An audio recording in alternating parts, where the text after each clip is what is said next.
প্রধান নির্বাচন কমিশনার নাকি সংবিধান ভায়োলেট করে ওই শপথের পত্রটা তাকে পাঠিয়েছেন। এবার সালাউদ্দিন ভাই কিন্তু একটা বাস না দিলেই হয় না। এই যে দেখেন, বিএনপির 31 দফার 1 নম্বর দফা, সংবিধান সংস্কার কমিশন গঠন। ওরা নিজেরাও সংশোধনে বিশ্বাস করে না। তাহলে আমার সালাউদ্দিন ভাই সংবিধান ভায়োলেট না করিয়া ঐক্যমত্য কমিশনের মেম্বার কিভাবে হয়েছে? ঐক্যমত্য কমিশনের one of the influential member ছিলেন মিস্টার হোম মিনিস্টার। তো মিস্টার সালাউদ্দিন আহমেদ এখন যে হোম মিনিস্টার হয়েছেন, ঐক্যমত্য কমিশনের বিএনপি রিপ্রেজেন্টেটিভ ছিলেন। এটার যদি কোনো বৈধতা না থাকে, সাংবিধানিকভাবে তো ঐকমত্য কমিশন বলতে কিছু নাই, তাহলে এইটার সদস্য ওইটা হয়ে ওখানে তিনি নিজের সংবিধান কিভাবে সংস্কার করা যায় ওই পরামর্শ দিচ্ছেন। ওটা কি হলো, সংবিধানের ভিতরে হয়েছে? এইটা যদি সংবিধানের ভিতরে না হয়, প্রধান নির্বাচন কমিশনার একটা শপথের চ্যাপ্টার সাপ্লাই করে যদি সংবিধান ভায়োলেট করেন, তাহলে আমাদের সালাউদ্দিন ভাই সংবিধান সংস্কারের কথা বলে ঐকমত্য কমিশনের one of the major role player হলে কি সংবিধান ভায়োলেট করে নাই? নিশ্চয়ই করেছে। একে যদি দোষ দিতে হয়, ওনাকে তার ডাবল দোষ দিতে হয়। আসলে অনেক কথা হয়েছে, তো আর বেশি হলে এটা অনেকটাই বিরক্তির কারণ হবে। তো 2-4টি প্রশ্ন এবং তার উত্তর দিয়ে আমি শেষ করে দিব।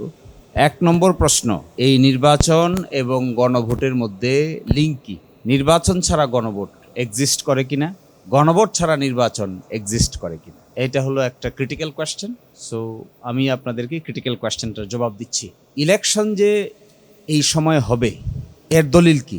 এই জুলাই জাতীয় সনদ সংবিধান সংস্কার বাস্তবায়ন আদেশ ছাড়া বাংলাদেশে এমন কোনো আইন, সংবিধান, বিধান, প্রবিধান, রেগুলেশন কিছু আছে নাকি যা বলে যে 26 সালের 12ই মার্চ নির্বাচন অনুষ্ঠিত হবে, 12ই ফেব্রুয়ারি নির্বাচন অনুষ্ঠিত হবে? এরকম কোনো ডকুমেন্ট কোথাও আছে নাকি?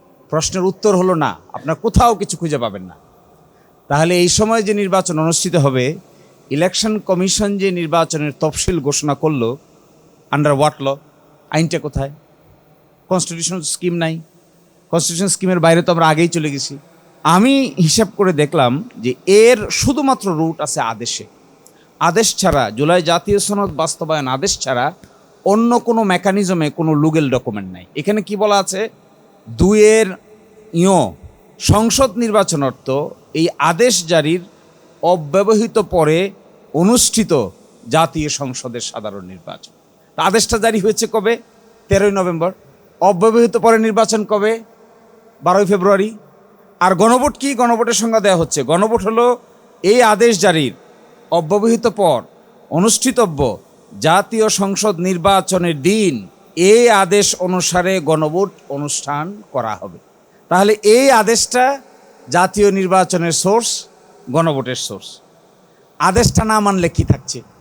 ওনাদের আর্গুমেন্ট হলো আদেশ মানবে না, কিন্তু থাকবে না শুধু গণভোট। জাতীয় নির্বাচন কি হবে? জাতীয় নির্বাচনের আর কি বেসিস আছে? কোথায় আছে?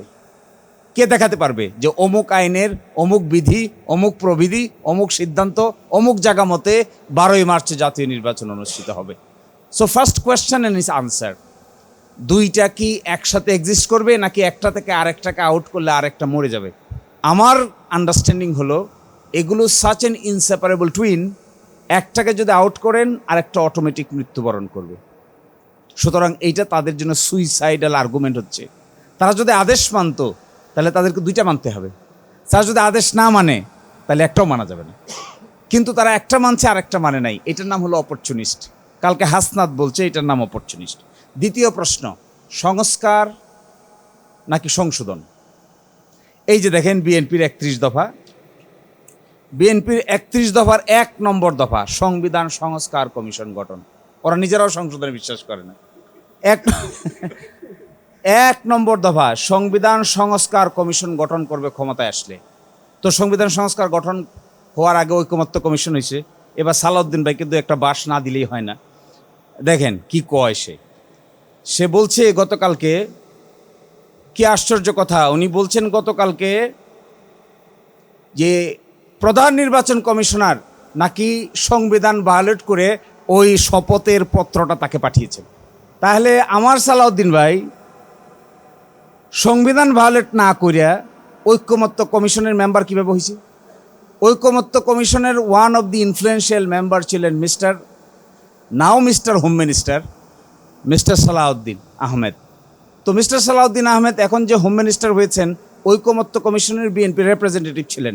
এটার যদি কোনো বৈধতা না থাকে, সাংবিধানিকভাবে তো ঐকমত্য কমিশন বলতে কিছু নাই, বাংলাদেশের কোনো আইনে তো ঐকমত্য কমিশনের কোনো বেসিস নাই।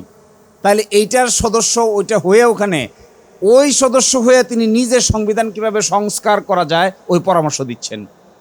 ওটা কি হলো, সংবিধানের ভিতরে হয়েছে? এইটা যদি সংবিধানের ভিতরে না হয়, তাহলে আমাদের নির্বাচন কমিশনার, প্রধান নির্বাচন কমিশনার একটা শপথের চ্যাপ্টার সাপ্লাই করে যদি সংবিধান ভায়োলেট করেন, তাহলে আমাদের সালাউদ্দিন ভাই সংবিধান সংস্কার কমিশনের কথা, সংবিধান সংস্কারের কথা বলে ঐকমত্য কমিশনের one of the major role player হলে কি সংবিধান ভায়োলেট করে নাই? নিশ্চয়ই করেছে। একে যদি এ দোষ দিতে হয়, ওনাকে তার ডাবল দোষ দিতে হয়। আর সেকেন্ড কথা দেখেন, উনি রাজাহাঁসের ডিম্বর কথা শোনাইছিলেন গতকালকে, বলছে রাজাহাঁস ডিম পারে নাই, পারানো হয়েছে, অবৈধ ডিম্ব পারানো হয়েছে। তো ওই রাজাহাঁসটাকে রাখছে কে? ওই রাজাহাঁসকে ডিম পাড়া পর্যন্ত কে রাখলো? রাজাহাঁসের ডিম হলো ওনাদের ভাষায়, এই আদেশটা হলো রাজাহাঁসের ডিম। এটা হলো জুলাই সনদ সংস্কার বাস্তবায়ন আদেশ, সংবিধান সংস্কার বাস্তবায়ন আদেশ হলো ডিম্ব। তাহলে এই ডিম পাড়া পর্যন্ত রাজাহাঁস বড় হইল কি করে? এই ডিম পাড়া পর্যন্ত রাজাহাঁস বড় হওয়ার পিছনে যারা রাজাহাঁসকে খাওয়াইছেন, প্রোটেকশন দিয়েছেন, সুন্দর ঘর দিয়েছেন, বাড়ি দিয়েছেন, বা ওখান থেকে আসার সময় খাদ্য, যাওয়ার সময় খাদ্য, আদরে আপ্যায়ন করেছেন, তারাই তো রাজাহাঁস ডিম পাড়ার জন্য সবচাইতে বেশি দায়ী হওয়ার কথা। কোনো রাজাহাঁস ডিম পাড়ার আগে বড় তো হয়েছে। এই বড় হওয়া আবার আরো ইন্টারেস্টিং দেখেন, কি আশ্চর্য কথা, রাজাহাঁসের ডিম পাড়ছে এই কথা ওনারা বলছেন। তো রাজাহাঁসের ডিমের বেনিফিশিয়ারিকে ডিম সরাই দেন, দেখি নির্বাচন থাকে কিনা। এই ডিম সরালে তো বাচ্চা নাই। তো রাজাহাঁসের ডিমটা কতক্ষণ পছন্দ হয়? যতক্ষণ নিজের পক্ষে থাকে। আর আরও আশ্চর্য, উনি নাকি রাষ্ট্রপতিকে জিজ্ঞাসা করেছেন, একটা দলের নেতা রাষ্ট্রপতিকে জিজ্ঞাসা করতে পারে? আন্ডার হোয়াট ল? কিভাবে একটা দলের নেতা বাংলাদেশের মহামান্য রাষ্ট্রপতিকে এই কথা জিজ্ঞাসা করে যে আপনি ডিম সঠিকভাবে পারছেন নাকি বেঠিকভাবে পারছেন? How fun is this? কেমন কথা? কনস্টিটিউশনাল সিস্টেমের ভিতরে রাষ্ট্রপতিকে পরামর্শ দিবে প্রধানমন্ত্রী, আর কনস্টিটিউশনাল সিস্টেমের মধ্যে ওনাকে যদিও কেউ কেউ এখন ডিফ্যাক্টো প্রধানমন্ত্রী বলেন, আইনত প্রধানমন্ত্রী না কিন্তু কার্যত প্রধানমন্ত্রী। তো কার্যত প্রধানমন্ত্রী ভালো কাজই তো করেছেন, কে ডিম পারে আর কি ডিম পারবে না এটার হিসাব রাখতেছে। আরও একটা ইন্টারেস্টিং, উনি বলছেন একটা যে কুইনাইন খাওয়ানো হয়েছে, কালকে দেখবেন একটা কথা বলছে কুইনাইন খাওয়ানো হয়েছে। কুইনাইনটা কি? এই অর্ডারটাকে বলছেন উনি কুইনাইন। আর যে সংস্কার প্রস্তাব দিয়েছে তার মধ্যে কিছু কিছু ব্যাপারে ওনারা একমত না, তো মূল প্যাকেজের সাথে দু একটা ওনারা দ্বিমত, এটাও ঢুকে দিয়েছে। সুতরাং কলার ভিতরে কুইনাইন ঢুকে বাচ্চাকে নাকি খাওয়াইছে।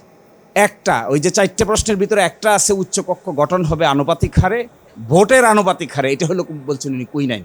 3টার সঙ্গে একমত, একটার সঙ্গে একমত না, এই কুইনাইনটা ওখানে ঢুকানো হয়েছে। কি হবে তাহলে? জ্বর এমনভাবে আসছিল, ওই কুইনাইন তখন খাওয়া ছাড়া আর তো কোনো অপশন ছিল না।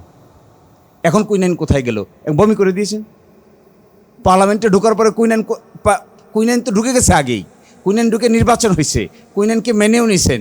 এই কুইনাইনকে বুকে ধারণ করে রেফারেন্ডামের জন্য প্রপাগান্ডা করেছেন, প্রচার করেছেন, পাশ হয়ে যাওয়ার পরে এখন কুইনাইন বাইর করতে চাচ্ছেন। কুইনাইন তো হজম হয়ে গেছে, নাই তো কুইনাইন আর। এখন কিভাবে আনবেন এটাকে আবার? তাহলে তো অন্তর কাটতে হবে, অপারেশন করতে হবে, ভিতরে ঢুকতে হবে, ওয়াশ করতে হবে, বিষ তো এটা। তো বিষটা এখন কি করে আবার নতুন করে বমি করা ছাড়া তো উপায় নাই। এবং এই সমস্ত আর্গুমেন্ট আসলে একটা ওয়ান ওয়ে ট্রাফিকিং পেয়ে গেছে পার্লামেন্টের ভিতরে।